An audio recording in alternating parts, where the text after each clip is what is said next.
Hello and welcome to the Overly Animated Podcast, where we take animation seriously. We talk everything animation here, including Summer Camp Islands, which we'll be getting into right now. I'm Dylan Hysen, and today I'm joined by Michelle Anderer.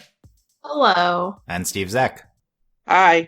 Yes, Summer Camp Island, the show is finally back for new episodes, Season 2, Season 1, Part 2, unclear, but episodes... Season 1, Part 2. Okay, is that the official... Because Cartoon Network initially did say Season 2, but they've listed this. On the website, they've listed it as Season 1, Part 2. Is this still really Season 1, Part 1 of Part 2? Right, it's like Season 1B is internally what we've been calling it. Season 1B. Okay, so this is only the first 10 episodes of Season 1B. We got 10 more to go next month.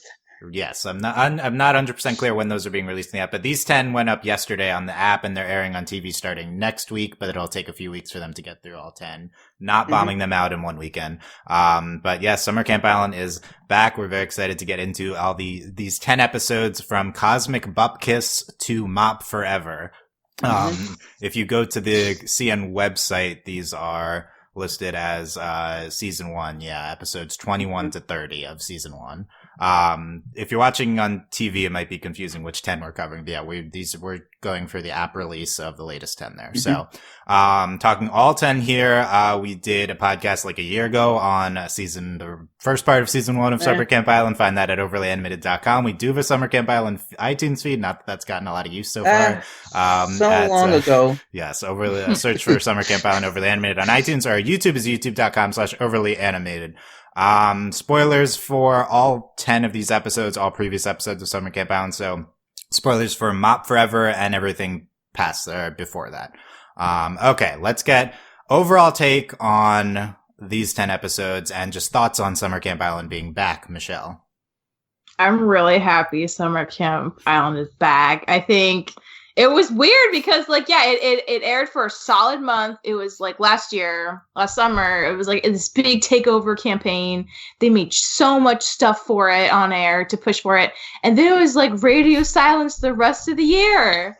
So, I didn't know what was going to happen. And then, we thought, maybe it'll come back in December for Season 2, we and that didn't happen. We heard from Julia Pott at some point. She thought it would be the end of last year. Well, I think that kind of maybe was a plan back months and months ago, but then that didn't happen, and then they rescheduled it for another summer thing. I'm just glad it didn't air in other countries, which was what I heard at first was a possibility.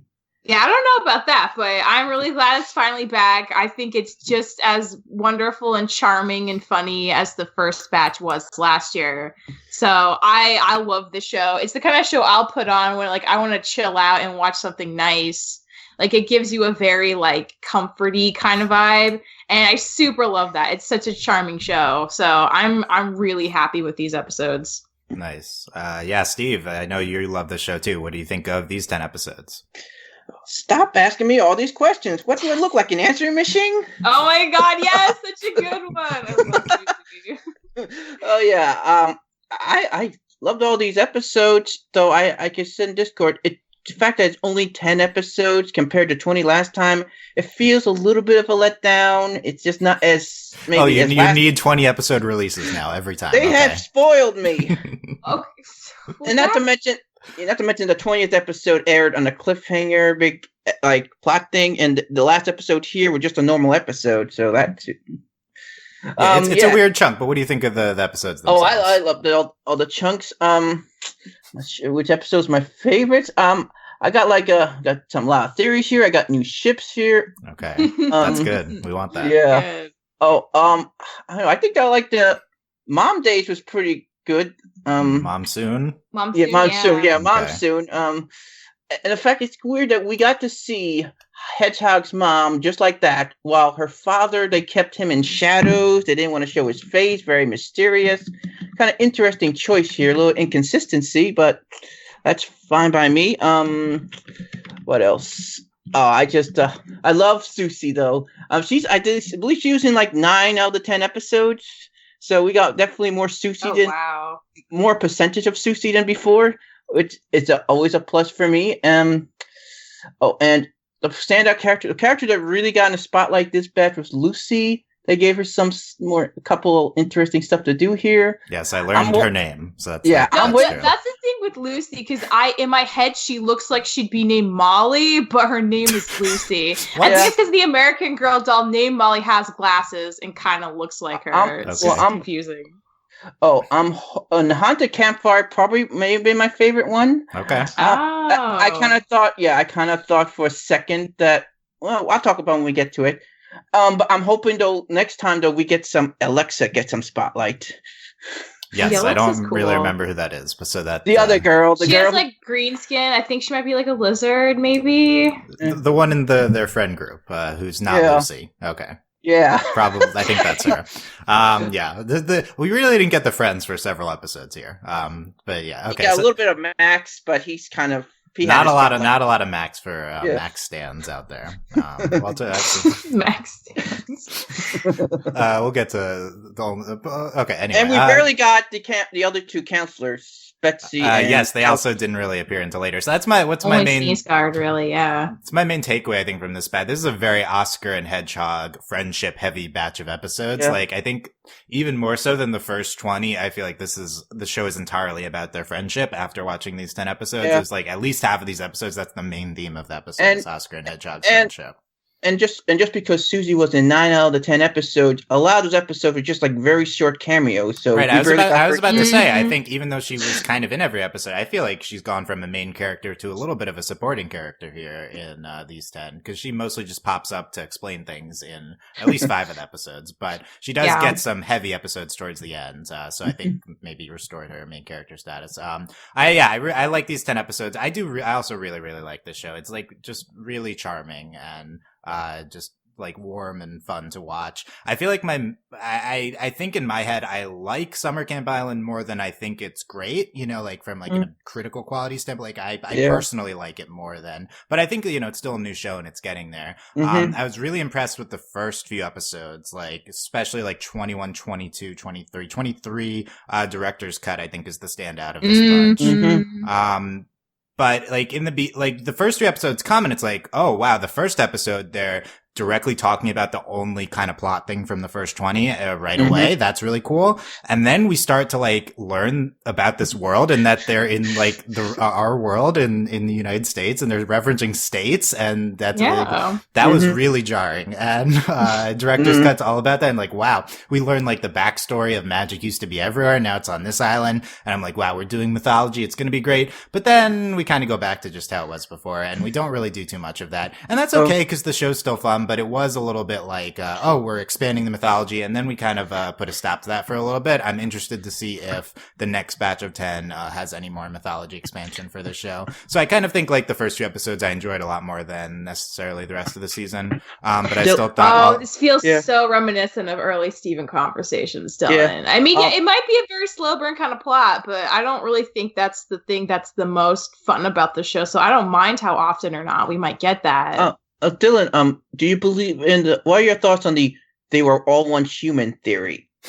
Wait, what? You're referencing like that's a known theory. Steve, they aired yesterday, but No, it's a theory I've had I've been saying the overall thing was at once everyone was like normal humans, and Susie turned everyone to anthropomorphical animals. So and that's going to be the big twist in series finale. Well, so we got some movement on monsters being a part of our world, and also they're all like it seems like this starts as a BoJack world, and then like there's magic, like that's like the normal for them. It's very confusing because they're all animals anyway. But anyway, I do agree that the mythology is not like what's drawing me to the show. It just was that plus like I feel like the first 2 episodes combined small mythology expansions plus like really charming kind of slice of life stuff, much like what I love about early Steven Universe, in a way that really resonated. And then, I feel like it should have maybe kept going. I mean, I don't know. I think we're going to get more of that, but the other thing is, Dylan, these episodes aren't aired in the order that they were made. This is a random order that they decided to air them in. So director's cut, I will tell you, because I worked on this campaign, director's cut doesn't come for another couple episodes. So that is kind of more spread out. It comes past 30 or it's at the end of these 30? It's not the end. It's like, it's somewhere in the middle. It's just like not number 3. It's okay. Yeah. So you're right. So I'm not, okay. So it is more spread out. I can see how like,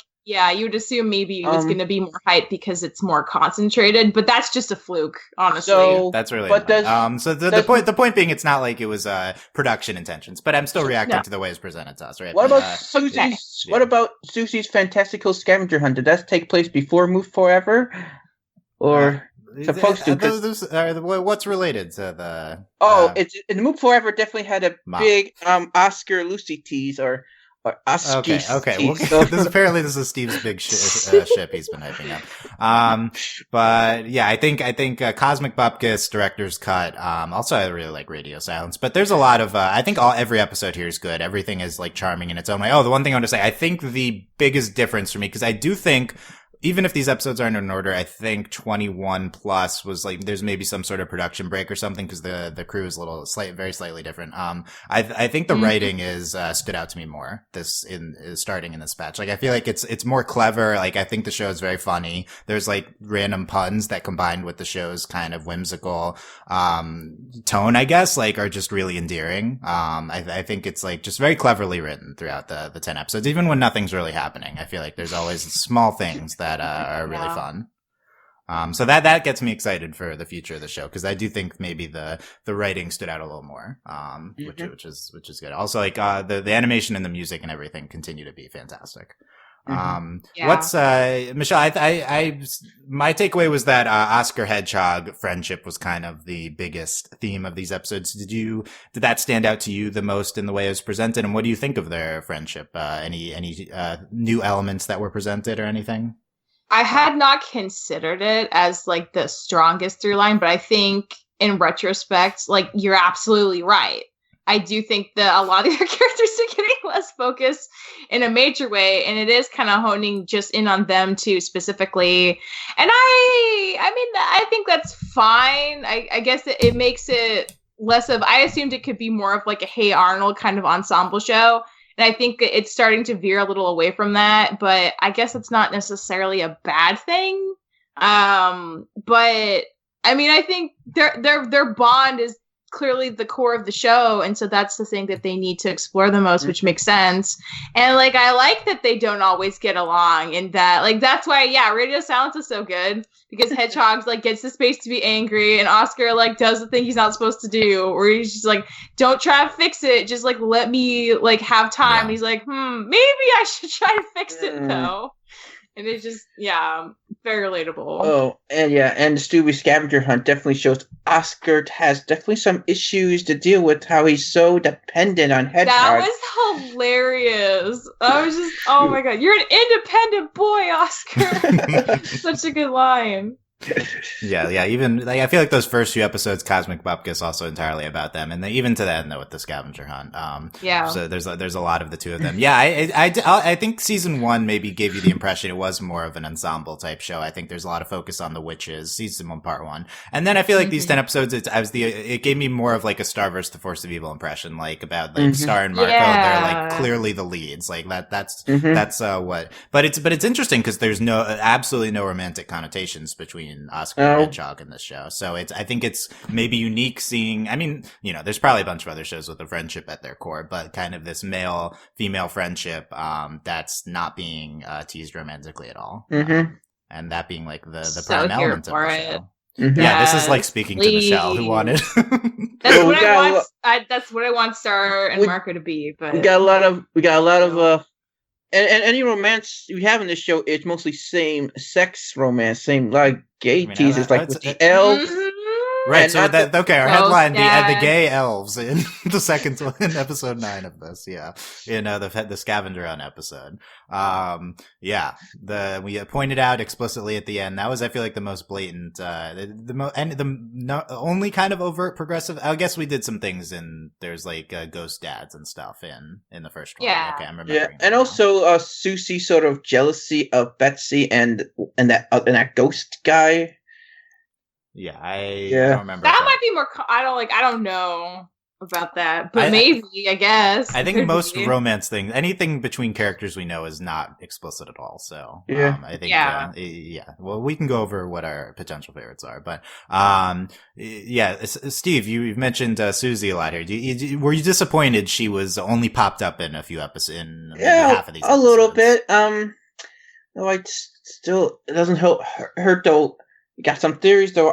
The fact though, again, we have another episode that does showcase Susie and Betsy's closeness, and it makes me think that perhaps that there's a connection between Ramona and Betsy. That Betsy could be her descendant, and that's the thing that had me most intrigued. But and also, it seems Susie definitely less of an antagonist in this batch than the first batch.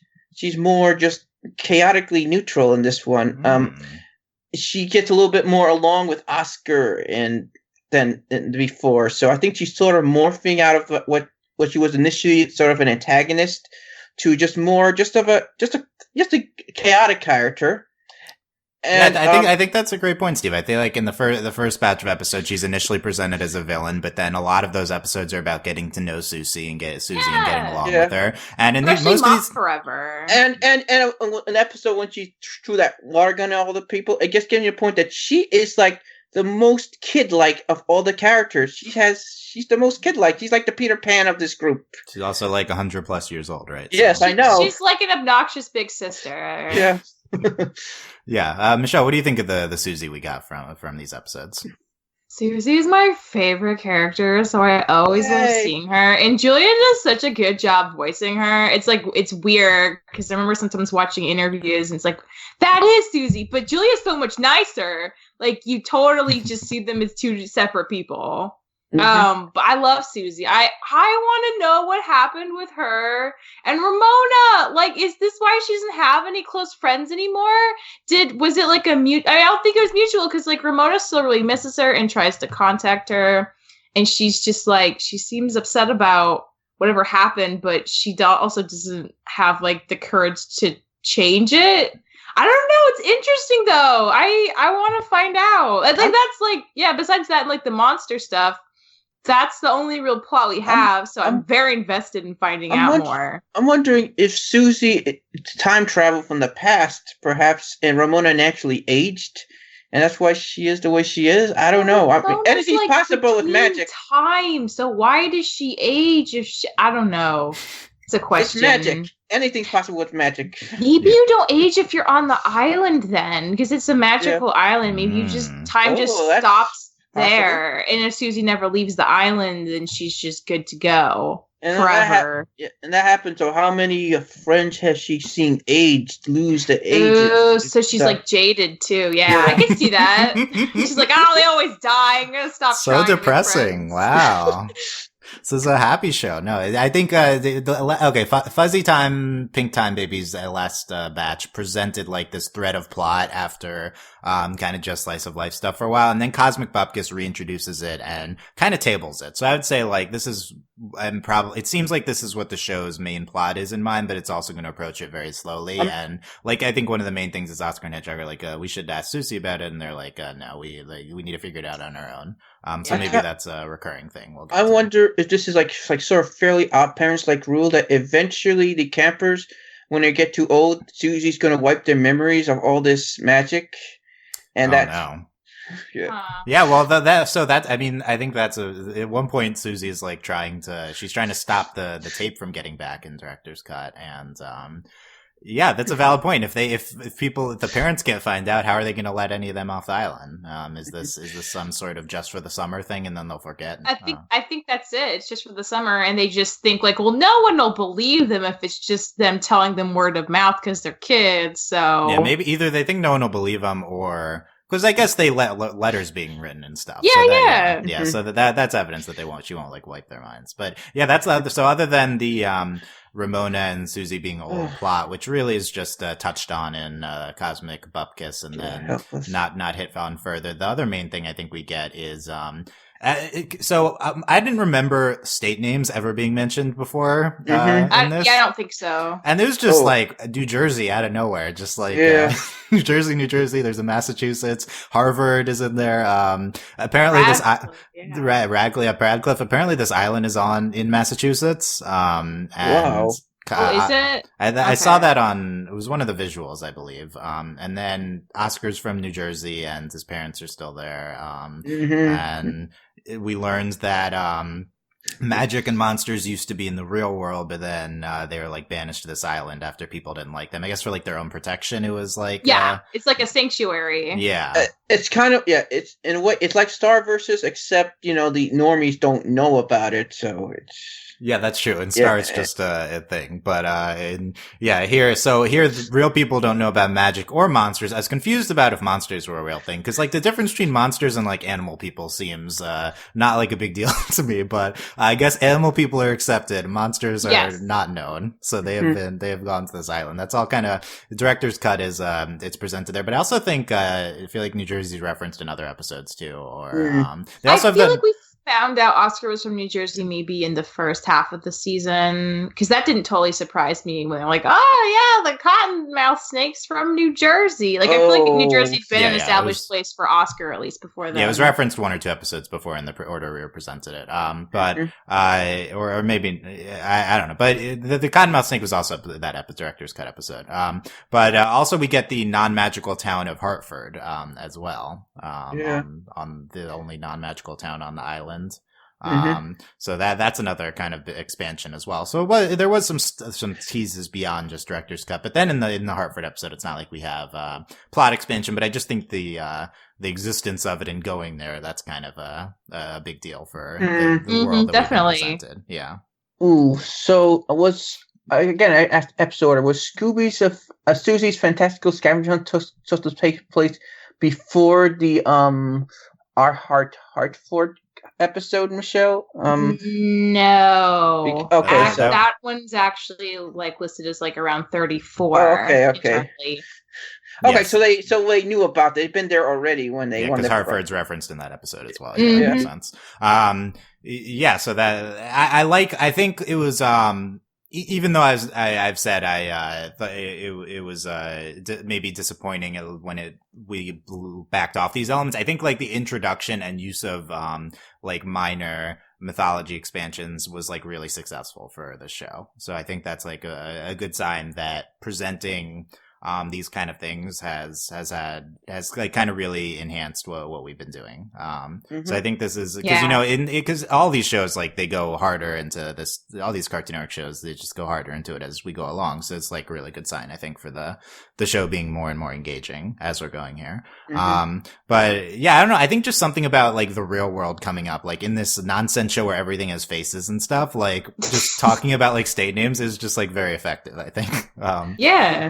I think this is the most fantastical show that that we cover here. Like, there's I forget that like everything has like a face and is alive and stuff. Everything's anthropomorphic here. Sometimes even within episodes you forget it's not even that big of a deal. But then there's like the episode 3 with the cottonmouth snake and all the ants tree and stuff and there's all the talking trees. Toothpaste for the Hartford the toothpaste episode that Oscar hates because that's too not clingy. Nice. I love you, Oscar. But the toothpaste itself is not anthropomorphic. You think it's just the bottle? Tube? The container. I'd be more freaked out if the actual paste itself would be anthropomorphic. I'm not putting that in my mouth. Yeah, I'm wondering where the line is, because like in Space Invasion, we've seen marshmallows be real, like have sentience, but then they make s'mores a bunch and they eat them. Like, were those sentient? I don't know where the line is drawn. There's no line. It just depends on each thing. They seem to enjoy being used for their normal purpose, even if they're anthropomorphic. That's like I like that you phrased it that way. I think the show would do marshmallows like being eaten. I think that would be the conclusion. Cool with that. We had an anthropomorphic hot dog last season. I guess things freak out sometimes, though. I don't know. I'm trying to remember. Yeah. Okay. We don't. Well, we can bring them up as we.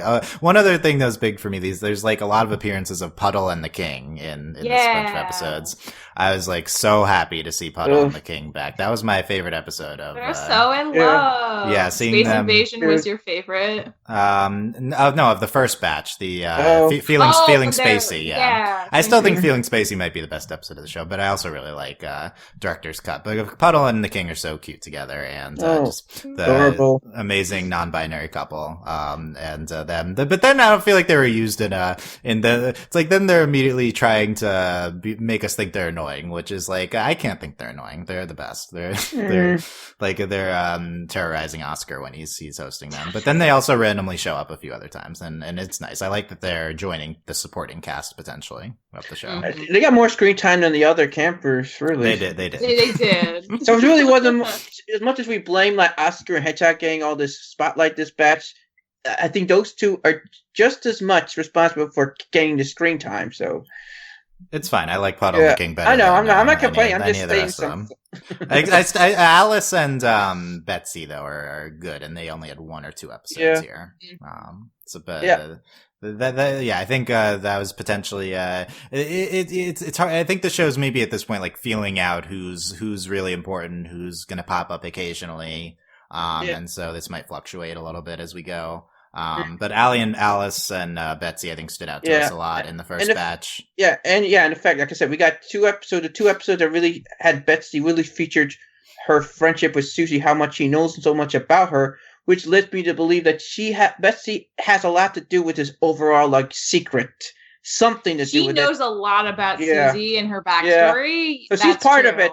She's part of it. I'm not sure. Alice might just be a random witch, but she's part of it. Betsy. Well, this thing, right? If the island keeps you from aging, maybe Susie decided a long time ago she wanted to stay as a camp counselor forever, and she recruited Alice and Betsy at later points in time. And Betsy's like the second oldest, and we just don't know how old she really is. But she agreed to stay forever too, or something. And at first, I thought Betsy was Alexa's older sister because they look sort of alike, but their design does, Yes, I know. I wonder that's going to be a big twist later on or something, because sometimes when you have older siblings like upperclassmen in school or something, you just don't acknowledge you're related out of embarrassment or something. So that could be like that. Okay, I'm an only child, so I don't really know. So, but that is a trope in this type of show. Okay. I want to get back to some of the characters we don't see as much, but I want to make sure we hit on Oscar and Hedgehog enough. What about Pepper?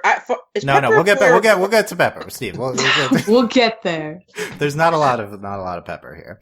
I think Oscar continues to really stand out for me in the show after these episodes. I think the use of Oscar's mom in a few 1 or 2 or maybe 3 episodes was really good. Seeing her and her relationship to Oscar and stuff, that was very effective for me. I think we continue to see a lot of facets of Oscar, him having a lot of anxieties. That's a big component. His friendship with Hedgehog. I kind of wonder, is Hedgehog a substitute mom for Oscar? And that's definitely.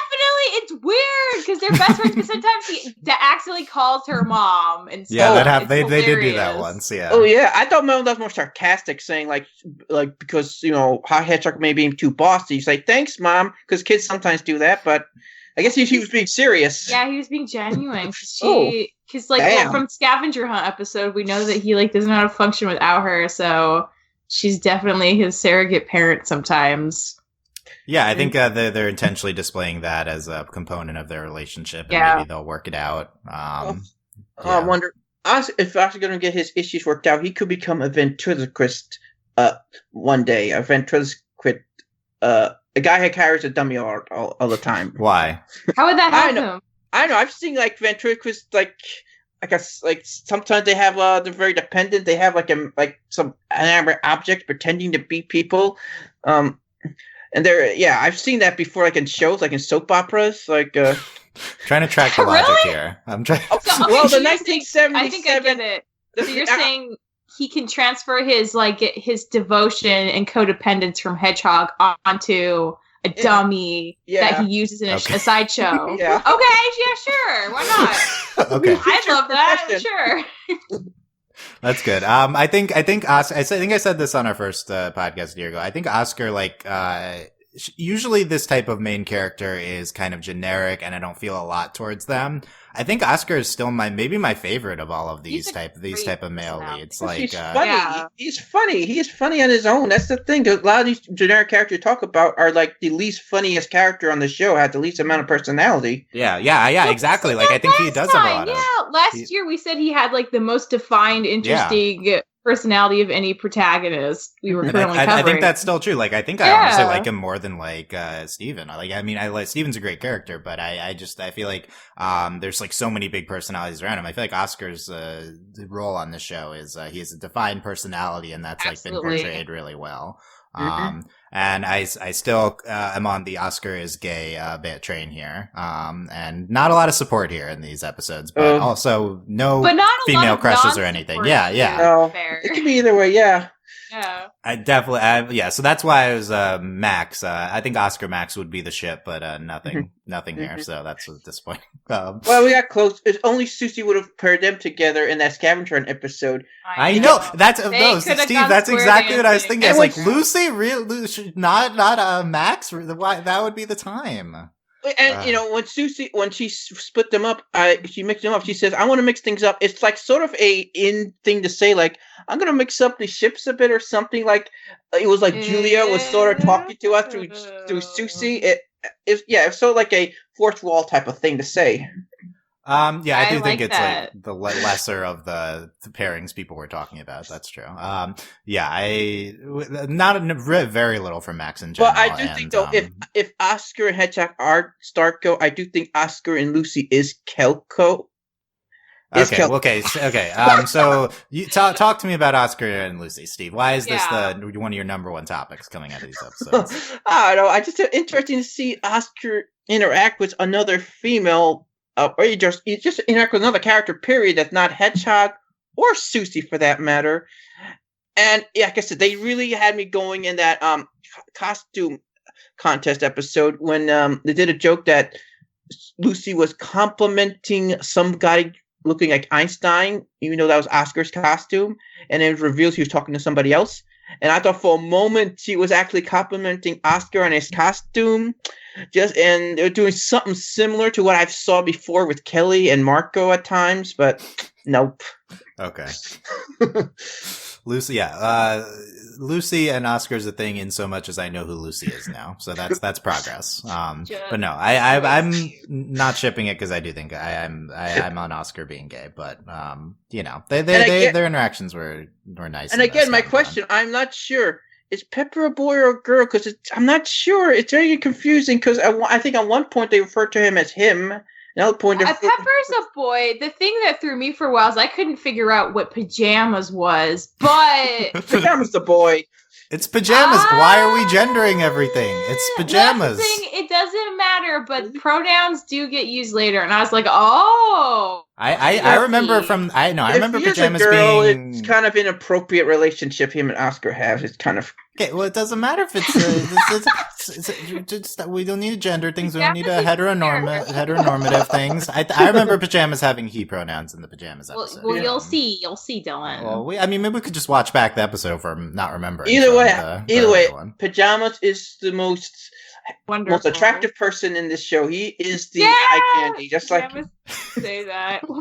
Based on handsomeness, it has to be me. Yeah, that was good. He reminds me of. He reminds me of. I forget the character from Adventure Time. Nemo. What's the Bimo. Yeah, pajamas is the Bimo. From pajamas also. Yeah, that's definitely true. Hedgehog. I think Hedgehog was standing out a ton towards the end of the first 20 episodes, and she does have some standout episodes here, especially Mom Soon. But maybe a little bit of a backseat. Mostly just her relationship with Oscar being the primary. Like no werewolf mentions. That's a little disappointing. Yeah. You just a hole in your hat. It's only 10 episodes. The whole 10 episodes. Where's she's a werewolf? Why isn't that happening now? Wait. Can we get the sequel already? Yeah, wait for the full moon. I guess that's true. It's not been a month yet. Okay, that's fair. And Michelle, anything about Hedgehog that you particularly enjoyed from this batch? I am pleasantly delighted that because sometimes I get kind of cautious with boy girl main characters, but then the boys like obviously the face of the show, and that like tends to be like there's a lot of focus on him, not as much focus on his like best friend who happens to be girl, and she plays a more supportive role. Hedgehog gets a fair amount of just like doing her own thing and having her own goals and having her own legitimate focus outside of Oscar.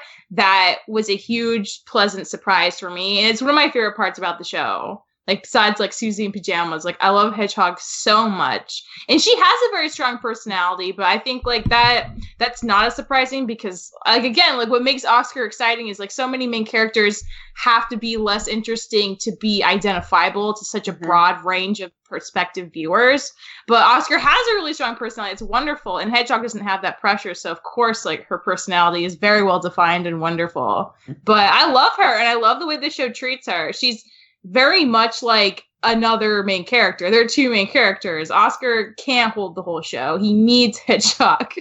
And that's really important. And I love that that's important. And they've made it a priority. And and also I liked how she's not threatened by magic because she's very much into science. I know. Yeah, exactly. And those pair so well together. It's so clever. Normally those type of characters would be so anti-magic. Be like, no, this can be explained logically, so. Yeah, Mop Forever is also a big Hedgehog episode, and she gets to be a witch. A witch. Yeah. Gets to be my favorite thing word. I gets to be a witch. You know how cool that is? I know I love witches. That's why I'm so excited for Owl House. More witches. Yes. Oh my gosh. See, okay. I'm also so excited. Okay, we don't need to talk about Alice. I think a standout Hedgehog moment, as we mentioned, was in Radio Silence when she's like, I just need space. Don't try to fix it. I just need space to be angry. I thought that was like such a... The show can insert these random, like really emotionally mature moments into its like whimsicalness, and it's very effective, I think. And even though there's no continuity with Oscar's new voice, I think in my head, my continuity is Susie changed his voice back. Because once Susie heard that voice... like, wow, you sound extra annoying today. I'm going to fix that. And then she just I know. That's such a Susie thing to do. I'm just saying. I wish they would have shown that, like, end of the episode. Do that. Actually show it. That was just ended it with that. That's a type of troll thing that. By the way, was that Bobcat Goldthwait? Sounded like him. I don't know. We can see. I think the peanut butter jelly monks, Yeti monks, that whole thing was just really good. It's a really good, fantastical element. Also, in the first episode, the Yetis doing gymnastics. I love the music they play for that. It's just so particular and it's wonderful. Love it. Yeah, I think that gag was really good, and they continued it throughout the episode. It was really, really good. Also, there's a bunch of gags in episode 3, which also Susie not understanding technology in episode 3. Oh really my god, poor Susie! Yeah, she doesn't know how to work the camera. Yeah, makes sense. It makes sense, yeah. Also, again, the psychic mailbox in episode 3 as well. And again, just really hinting that Susie's really old by how she's technology intimidates her. Yes. Yeah, it works. Yeah, been on the island a long time. Yeah. We can quickly go back to the characters who we've tabled a little bit. Anyone else among we mostly just jumped into good thoughts on them earlier, but the friend group I feel like we covered. I just hope Alexa gets more screen time because I love that name, Alexa. I love to say Alexa. Are you sure that's her name? Because Steve's saying it is not proof that that's her. Okay, it is actually Alexa. Okay. Did you look it up beforehand, Steve? No, I remembered it when they sent it on the show. I absolutely don't. That's how much I love that name. Okay. It's the other two witches, as mentioned. Betsy especially gets back to the background, I think, and Alice that's her being sick. That one episode is the main thing. Betsy's too precious. You gotta protect her. She's the nice one. Transformations though too. She's the nicest character. Forget nicest counselor. I think she's the nicest character. Period. Probably nicer than all the campers too, except maybe Oscar Pepper and Hedgehog are very nice. Okay? I know, but they have their moment to get angry and stuff. Betsy's always sweet. We just need to see more of her. Then you'll see flaws, I guess. But I'd like to see more of them. Betsy and Hedgehog, I remember from the werewolf episode. But Alex definitely gives me an OP vibe that one day she could just destroy us all. Yeah. Yeah, she's kind of like, she'll go to any measures for cuteness, and that can be very dangerous, obviously. I think if wanted to, if motivated enough, she could probably be more powerful than Susie, even though Susie probably has more experience. I think she has like just raw power hidden inside of her. Yeah, I'm going through my what I wrote down from the episodes. But the episode, the Mop Forever, also we learned that the witches are writing letters to Lucy from her parents. That was so sad. I love when she's like, "Dear Lucy, you have glasses. Love, Mom." Was the implication that's one of the other two was writing the letters before, but now she is, or that she's like run out of things to say? Yeah, I think maybe she ran out of things to say because one of the other letters she writes when Lucy gets sad is like, "Oh, I hope you're having a good wine. Cross out time. Love, Mom." Yeah. So good. Susie's definitely drinking wine during. Oh, she's allowed to drink. She's a lot of responsibility. And one thing you guys don't mention the one episode they mentioned 1972. What year is this? Because they do mention a flashback to 1972. We talked about this a little on Discord. I think it's sometime in the 90s potentially, just because if they're using like camcorders and they have like, if it's the 90s though, they still be over 20. They wouldn't be teenagers because 1972 is early 70s. So if it's like I think it's the present. I think it's the present. We can still use camcorders in the present. I mean, we can. That's the type of thing you'd bring to every camp, other show has kids using their smartphones. I don't know. Yeah, I feel like I see something. Maybe though. Maybe we'll get the reveal that it's in the past.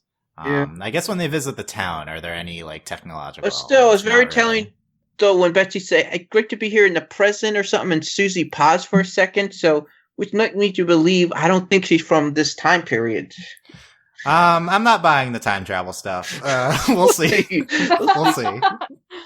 I don't know about that one. We got episode 8. That's the sick one. So they do the assistant spell on Oscar and Hedgehog, and I really like the Susie Eyebrow Museum from Oscar. I think that's a really good gag too. Yeah, assistant spell. Well, I don't really love them being forced to become assistants.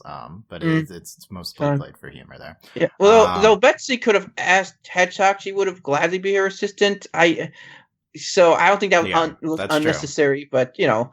But still, just to get the humor out of Oscar, maybe saying nice things about Susie and maybe expressing how deep feelings she actually feels. That was good, I guess. But Susie's like not here for it. I love that she doesn't like Oscar sucking up to her. She's like, whatever. I'm like, yeah, Susie. She agreed with the concept of the She agreed with the concept.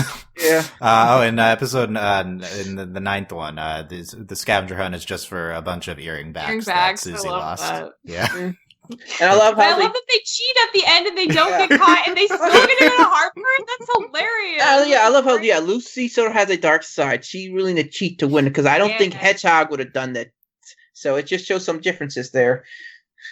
Lucy has a dark side. Yeah, that was good. I mean, it was a selfish endeavor to begin with from Susie. So I think cheating was more. Well, almost everything is selfish from Susie. So it's for the.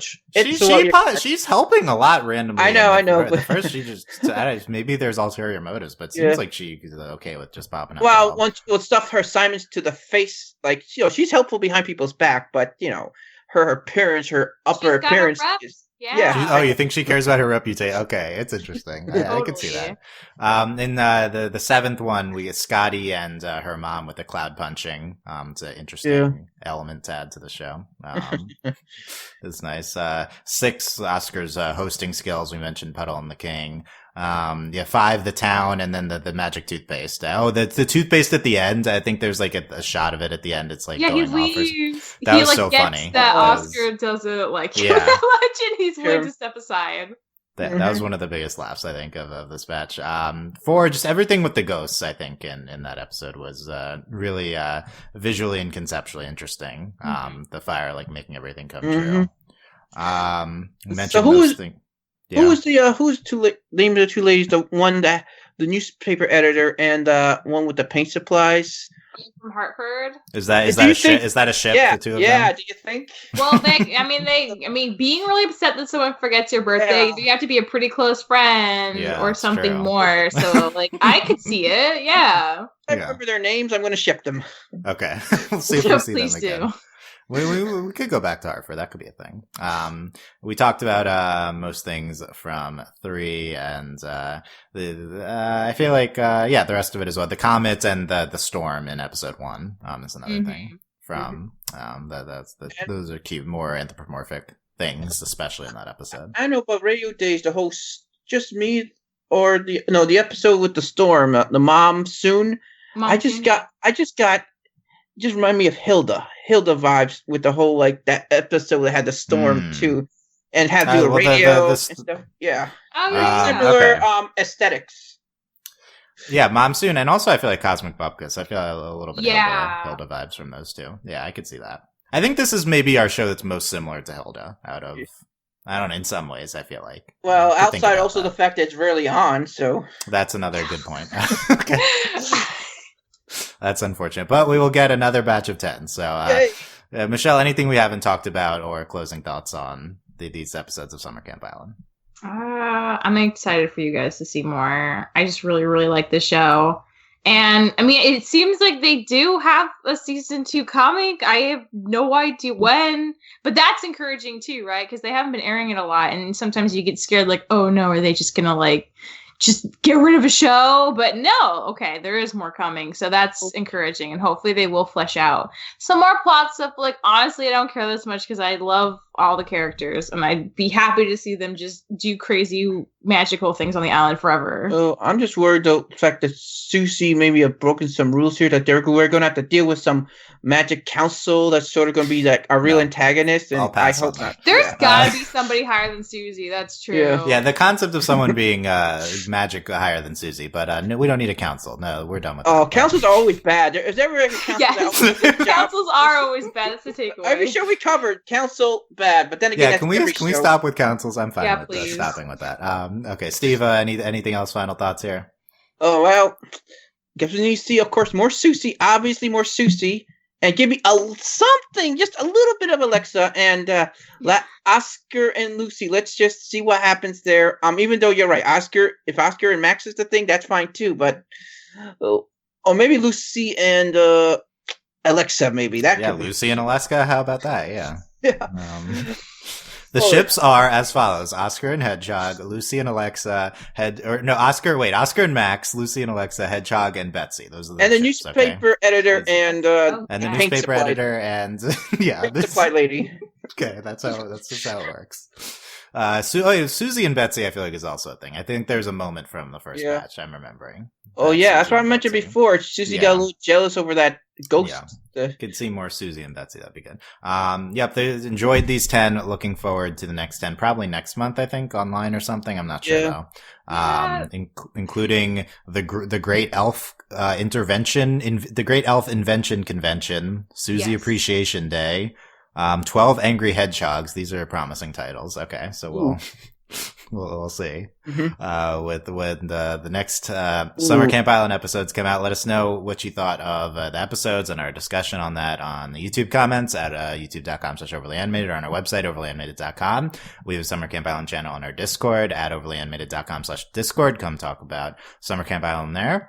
If you liked this, consider supporting us via Patreon at patreon.com/overlyanimated. Thanks to our current patrons, especially our patrons of the podcast, Danny, aka Danny Phantom, and thanks as always to our patron executive producers, Ryan, Steve, Alex, Beatrice, Hugh, and Michael. When this is it for this batch, I think, of episodes, but next 10 probably will do the same thing if that's how they go up on the website. Also check out our upcoming, Amphibia coverage, OKKO. Miraculous Ladybug, bunch of stuff. But ramping up again here. Lion King. Don't spoil that. Don't spoil. That's a secret podcast. It's been spoiled too late. Okay, edit that out. No, okay, I'll edit it out. Don't worry. Okay, thanks for listening, guys. We'll see you next time. Bye. Bye. Bye.